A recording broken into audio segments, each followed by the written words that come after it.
mean, your costume, your changes. The thing is, it was really difficult to figure out actually first what kind of world it is, because I saw equipment that seemed to come like from the 80s, but you are in the future. So what it was, of course, that after the world died, the apocalypse, they had to assemble machine and technical stuff out of stuff they found. So that's why all of a sudden I had like a piece of computer equipment which seemed not to be very futuristic.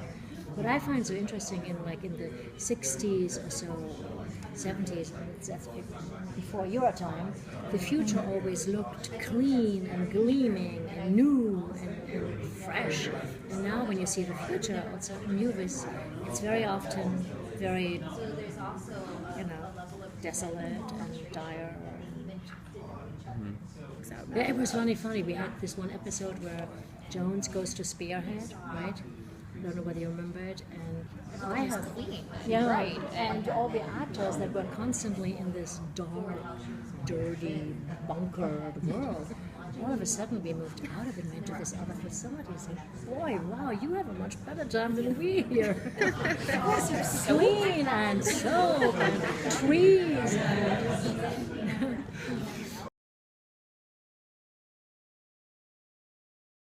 yeah, I think it is. That's a really deep question. It's a moral question, and what I find great is that that question is put out there, and that everyone who sees that series can ask themselves. So, what would I do if I was put in front of this question? I mean, I'm German, right? And people in the war or in the Nazi time in Germany, a lot of people stood, it wasn't 7 billion, but in front of the question, do I save myself? Or am I going to be a snitch, a traitor, or whatever, What is closer to me, my own kin, or my integrity? And I think it's a really interesting question. It's a political question, it's a social question, a philosophical question. It's not so black and white. We can go back and forth. You can have a great idea about yourself, how you would act, but then if the situation comes, you have to rethink and evaluate.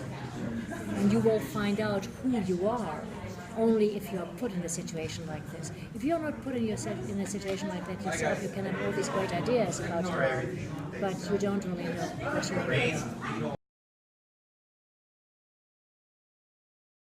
I mean, the first thing for me was, I thought it was really great that they did that, because the pressure to live up to, not only was it, it was Brad Pitt, but he also did an amazing performance. He got nominated or won the Golden Globe. So to be in the shadow of that for anyone, and to try to live up to those abs would be real hard, right? So I felt at least that was taken away, but it was still the Brad Pitt part.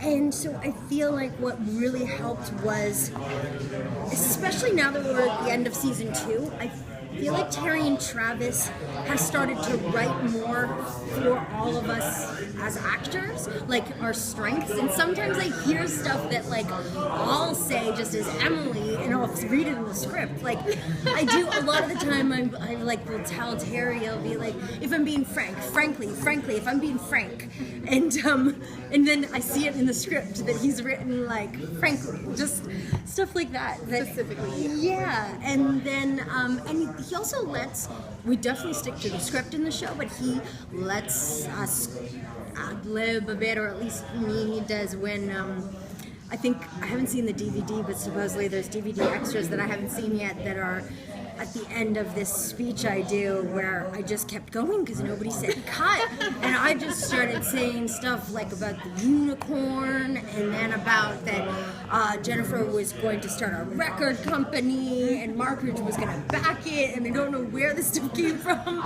but yeah.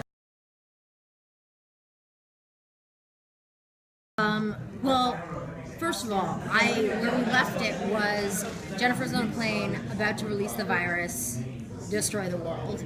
And I'm just as an actor thinking, where are you going to go from that? Like how, and especially because I'm coming back as a regular and terrorist, like I don't know.